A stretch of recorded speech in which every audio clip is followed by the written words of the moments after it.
School যেন একটা বিনোদনের জায়গা হয়, এটা যেন কোনোভাবেই বাচ্চার কাছে যেন বোঝার কেন্দ্র না হয়। সুতরাং আমাদের এলাকার উন্নয়নের জন্য, আমাদের ভালোভাবে বেঁচে থাকার জন্য আমাদের কিন্তু শিক্ষার কোনো বিকল্প নেই।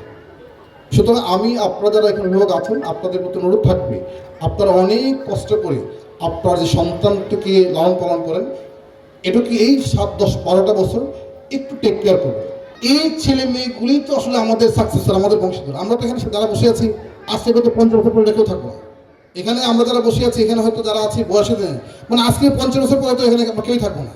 কিন্তু আমাদের যে ছোট্ট সুনামনে যারা বেড়ে উঠবে তারাই কিন্তু আমাদের অস্তিত্ব, তারাই কিন্তু আমাদের আগামী প্রজন্ম। আমরা চাই আমাদের এই ছেলে মেয়েগুলি মানুষের মতো মানুষ হোক, শুধু বৃত্তিপ্রাপ্ত না, শুধু GPA 5 প্রাপ্ত না, শুধু মাস্টার ডিগ্রি পাস করে না। আপনার সন্তান থেকে শুধুমাত্র প্রাতিষ্ঠানিক শিক্ষা না, একজন আলোকিত মানুষ যেন হয়, সেই মানবিক বোধগুলি যেন তার মধ্যে জন্মে, এই কাজটুকু আপনারা করবেন।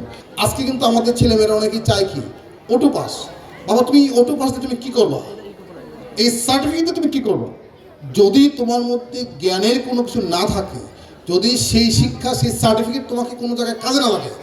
আমরা যখন বিভিন্ন জায়গায় ভাইবা নিতে যাই, যখন দেখি অনার্স পাস করা, মাস্টার্স পাস করা ছেলে মেয়েদের অত্যন্ত বেসিক প্রশ্ন করে তার সাবজেক্টের উপরে উত্তর দিতে পারে না, তখন বুঝি আসলে আমাদের এই ছেলে মেয়েগুলো আসলে তেমনভাবে যোগ্য হয়ে উঠছে।